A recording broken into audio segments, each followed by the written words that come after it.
Alright guys and girls, welcome back to another dose of daily news. This video is for Tuesday 16th of May, and yes, it is Thursday now. It is Thursday the 18th, I believe. No, 18th, is it? Yeah, 18th. So Thursday 18th of May 2017. I'm just trying to catch up with what the shit news pops up for the last few days. I've got some of the old newspapers from the Daily Star to the Sun, and I've been reading some funniest articles ever. Oh yeah, and by the way, guys and girls, I've started playing Black Ops 3's latest maps, the Zombie Chronicles, which actually has 8 variant different maps from the original World at War, which I've been playing a little bit of the World at War maps. This is actually Kino, I think it was Untoten or something. Nocturne Toten or something, I don't know, something like that. But anyway, it's Kino de Toten. Yeah, that's it, Kino de Toten. And I've been playing this map. I didn't do too bad in it. So yeah, it's pretty cool. So I've done this a couple of days, gone back on the Tuesday. So this actually was Tuesday I did it, the 16th of May. This is when I recorded this, so I'm actually uploading it now. So, and today is Thursday, so Thursday the 18th actually. Yep, Thursday the 18th. So this one's 2 days old, but it don't matter because I'm actually just updating now because I'm trying to catch up with the news and everything. Anyway, we've got some funny sort of stories now. Apparently there was a sort of a killer boy or something called Boy Blue in the Daily Star, apparently. Says he's a victim. I mean, a lot of the killers, they always say they're like sort of the victims. I don't know why it possess. I mean, it depends. Like, I actually don't know this person from Adam, and assuming he's a killer, I wouldn't even want to.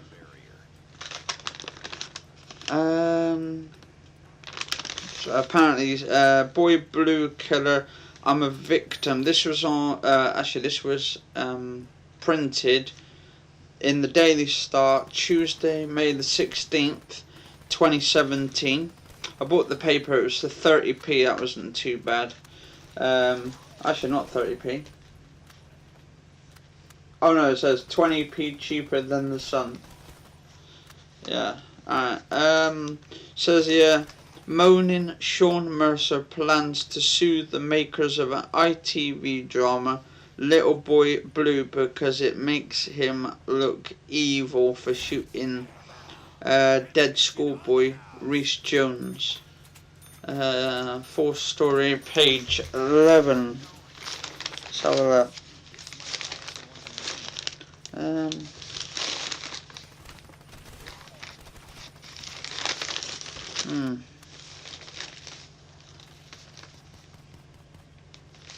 Let's have a look. Something about the Labour as well. Labour Party. That's number 5. I'll have a look at that in a minute. There we go. This is me rattling the paper, by the way, guys and girls. Right, Little Boy Blue killer Sean Mercer is being urged by fellow lags to sue the TV show's makers. The gangster who shot dead 11-year-old Everton fan Rhys Jones is being protected round the clock by officers in Franklin Prison, Co-Durham.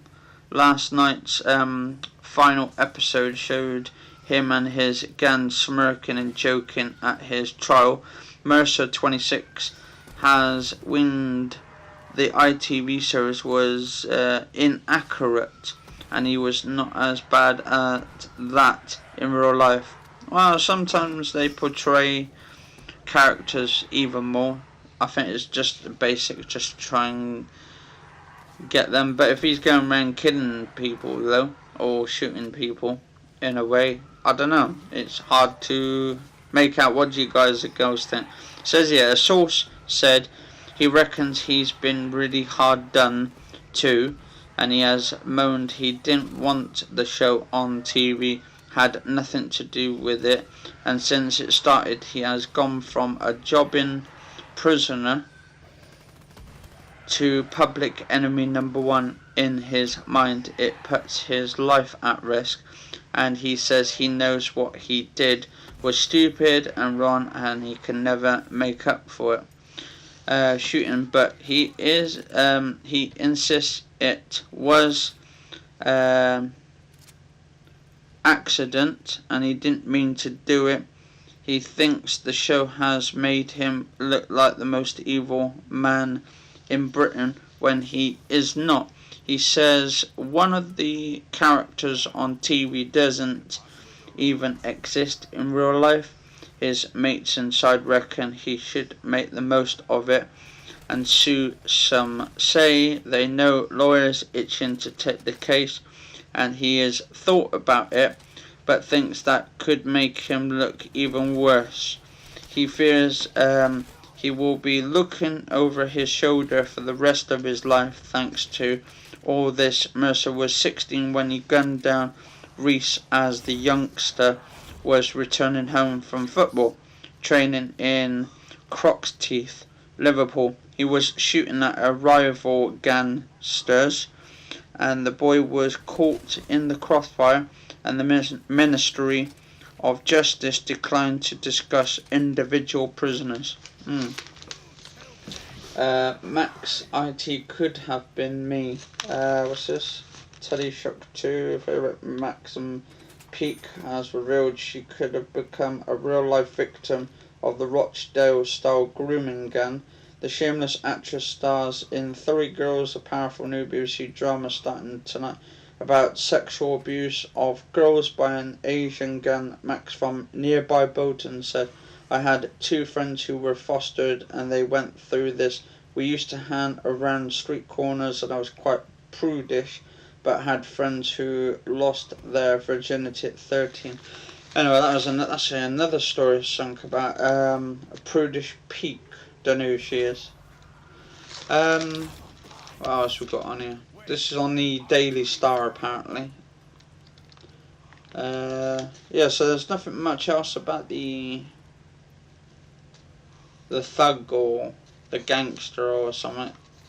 I mean, to be honest, you wouldn't think, right, if you're in the middle of a battle in a gangster or something and going around shooting up guns and stuff, I mean, why would you want to get into a gun in the first place, guys and girls? I mean, it's just flipping ridiculous, to be honest. I have no idea why people would want to start life in a gang and go around shooting people up and stuff. Just absolutely ridiculous. Really ridiculous. Disgusting. Why would one person want to go around and shoot another person, a human being, or shoot a young kid, for instance, who's got his whole life ahead of him in the first place? Just things goes on in this world. Makes you angry just to think about shit like this. So what else we got? What was in the papers at the moment? Well, I've read one article about the monster of Ian Brady, who died actually on Monday. So Monday would have been the 15th of May 2017. So yeah, it's probably a place in hell for him right now. What's this? Mac meets Merck. France's new president Emmanuel Macron got straight down to business yesterday, which would have been the 15th, Monday the 15th. So they've actually written this the day after this article, so or a couple of days, because it's Thursday now, so yeah. The German Chancellor Angela Merkel in Berlin, it was seen as a bid to revive support for the beleaguered EU. Mr. Macron's busy start to his first full day in office also saw him name Edouard Philippe right as his new Prime Minister. Who else was this? Boris Johnson on the 15th, also on Monday, dropped the British opposition to the creation of an EU army in a bid to batter up Brussels ahead of the crunch Brexit talks. The Foreign Secretary said Britain will not stand in their way.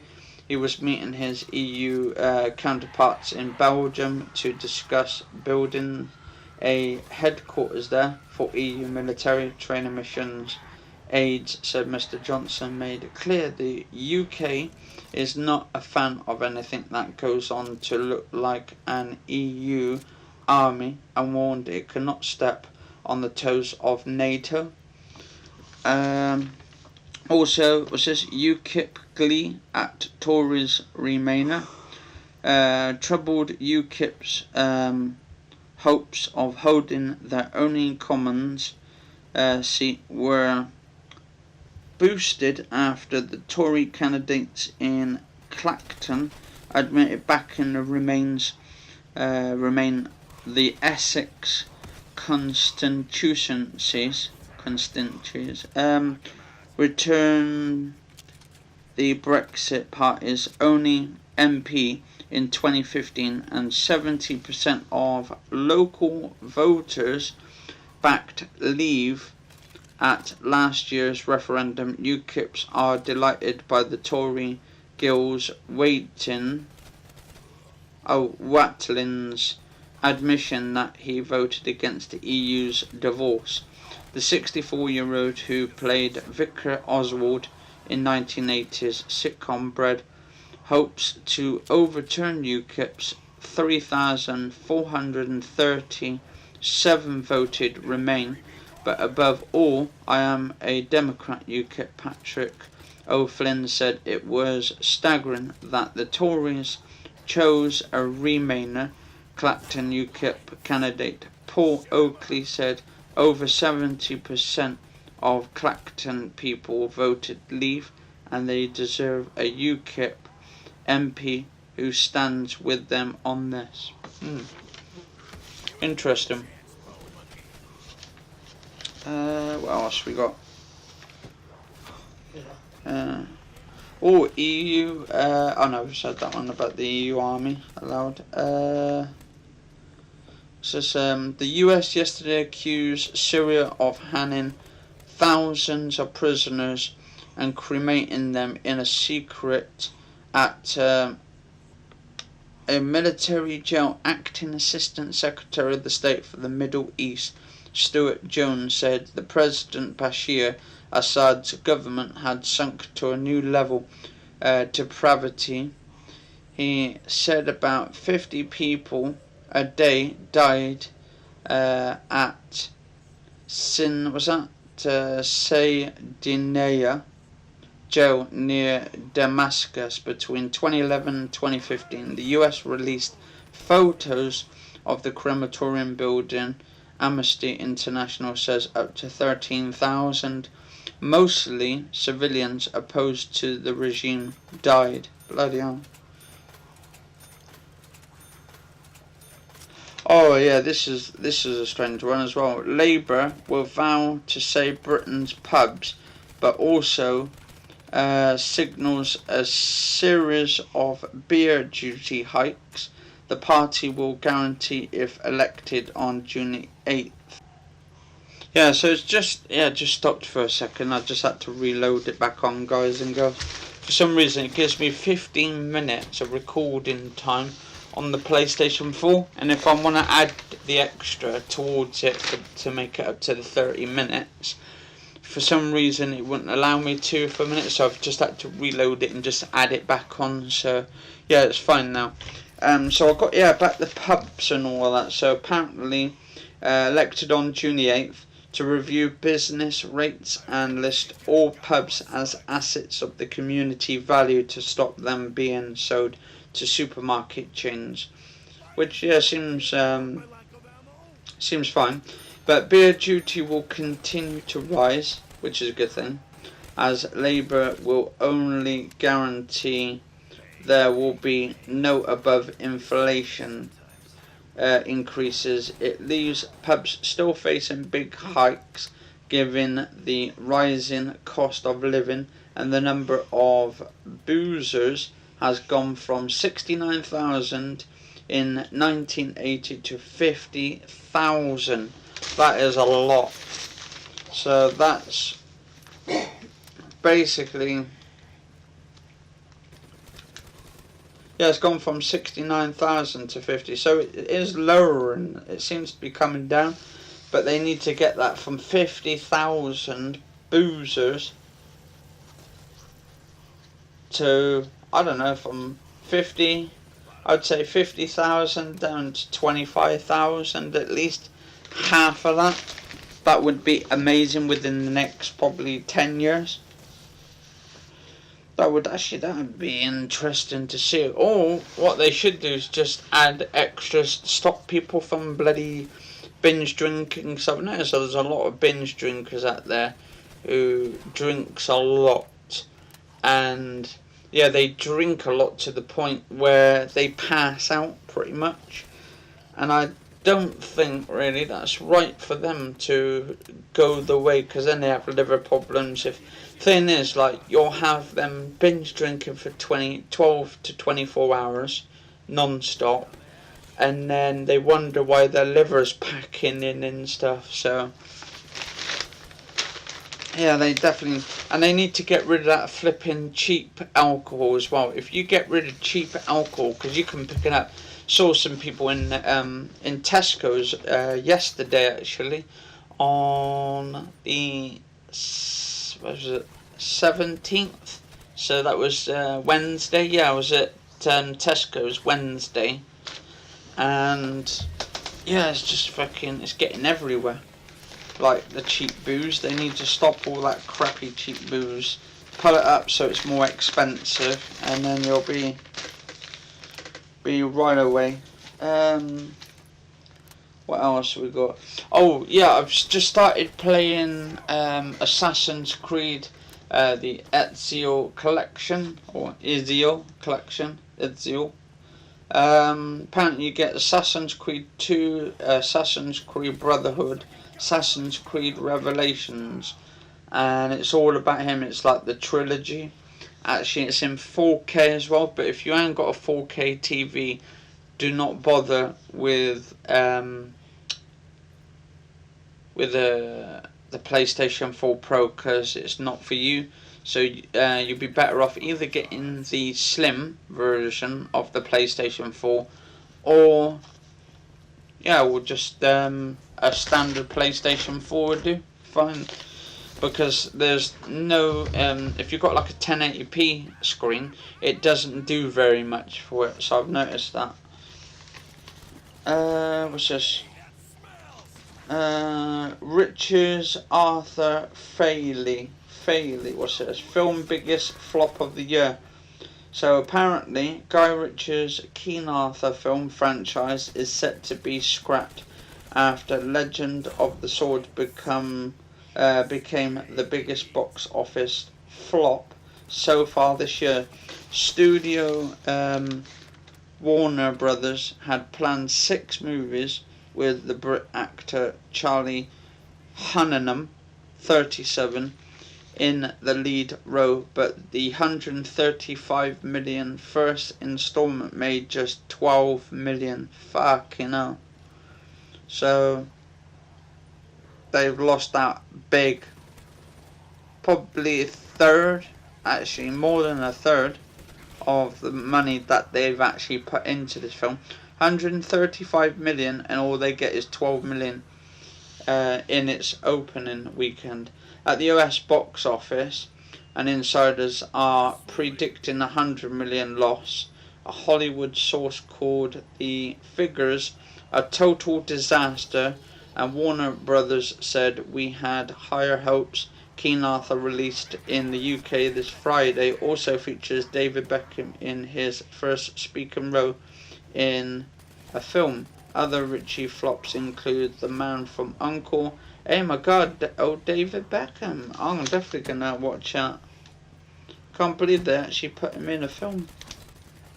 That should be interesting, because I know you got his wife in it, or Victoria, not in the film, but she was in a film in Spice World, the movie, because she was one of the Spice Girls, or is one of the Spice Girls technically, but they don't really do much now. So it's a shame though. I'd like them to go back to the O2 or something bigger and do like a reunion of the Spice Girls. Fantastic group back in the days. They've still got it though. So what's this? Total disaster. Warner Bros. Said we had higher hopes. King Arthur, released in the UK this Friday, also features David Beckham in his first speaking role in the film. Other Ritchie flops include The Man from U.N.C.L.E. I thought that was alright, actually. I got that on Blu-ray, The Man from U.N.C.L.E. Revolver, that was alright as well. I've seen that before as well, because I think that's the one. Oh, I've got that actors in it now. Played in it. In Revolver. Then wife was this Madonna. Dan Wharton at the sun.co.uk. Panned Ritchie. So Swept Away 2002, budget of 7.8 million, earned 800,000. Revolver from 2005, budget of 10 million, earned only 5.2 million.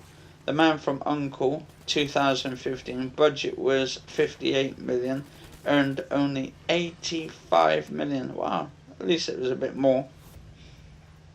So yeah, not too bad though. 85 million, so they did get a little bit of profit back.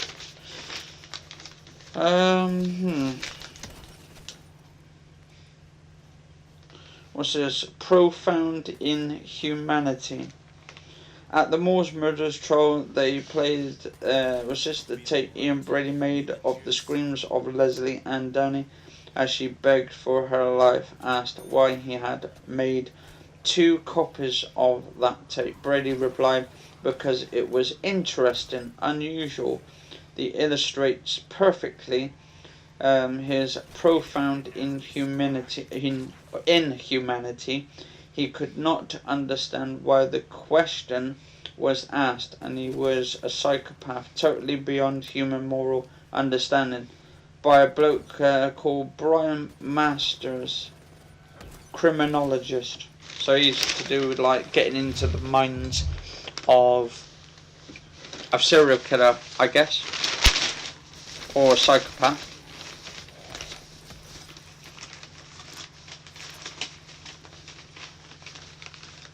Alright, what else we got? And what I'll do then is, once this is done, and I've encoded it, because I've got to encode this video once it's done. I'm using my PlayStation 4 Pro, by the way, to record all this and do the overlays and the daily news and the Tuesday 16th of May 2017. This is number 3 though, this is part 3. What else we got? What's this? Also in the Sun. So this is to do with the Sun. This one.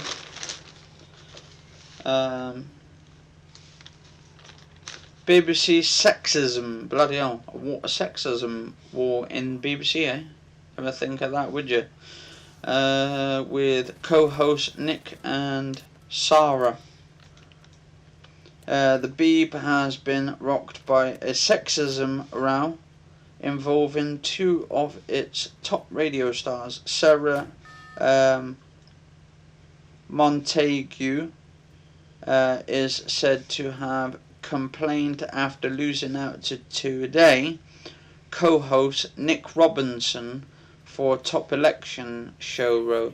It means both hosts on June the 9th Radio 4 show will be male, and the other being John Humphreys, 73, breaking an unwritten mixed gender rule for key events.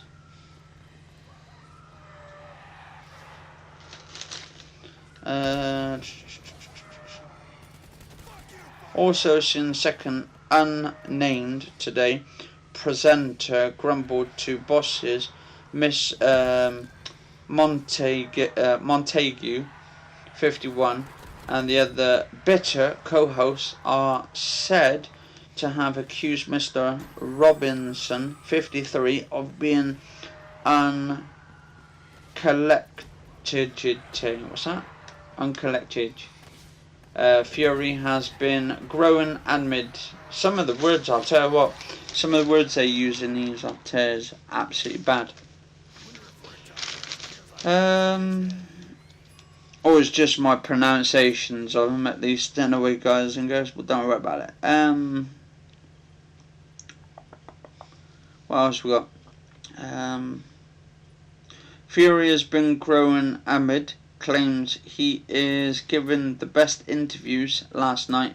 The BBC said Miss Montague, who has fronted Today for 15 years, would host several shows in the election run-up. Other top women, including political editor Laura Kunzenberg and News Night presenter Emily Maltese, will also feature. The Beeb added it's not the first time stars of Today, which has 5 rolling presenters, have clashed. Last year, Mr. Humphreys had an on-air spat with Miss Montague over a studio thermostat. He said, "We are competitors in one of the most competitive sports of all, and a live studio is our arena, and can it be otherwise? And it cannot be otherwise." Right, so we're almost at the 13 minutes and 16 seconds mark. So for this episode, so I've actually read shitloads of this newspaper. Actually, this is from different ones. It says blank checks, PMs bashed on benefits. So some woman got bashed on benefits or something. An angry voter confronted Theresa May yesterday, calling on her to do more to help the disabled and mentally ill. Mann told the Prime Minister she struggled to live on £100 a month after her benefits were slashed. The 53-year-old said she had mid-learning difficulties, then asked Theresa May, "Are you going to help people with learning disabilities?" So that's kind of, I'm being serious. I want you to do something for us, as the PM tried to make her case. Kathy twice interrupt, telling her the fat cats keep all the money and us lot get nothing. Miss May was campaigning. The thing is, these people who got a lot of money, they don't give a shit about the poor people, all the disabled people, in fact. And it kind of fucking pisses me off, to the fact, like, we pay our like council tax and all this shit, and then we get like big bankers, and we get bigger like MPs and all that with big houses and all that shit, when there's plenty enough money to go around, but they rather keep it for themselves. Anyway, guys and girls, I'm just about to finish off this episode here. If you do like it, please like, favourite, share, comment and subscribe, and cheers all for watching, and stay safe, and yeah, Cheers all for watching. And have a lovely, lovely Thursday morning, because it's 1:30 in the morning.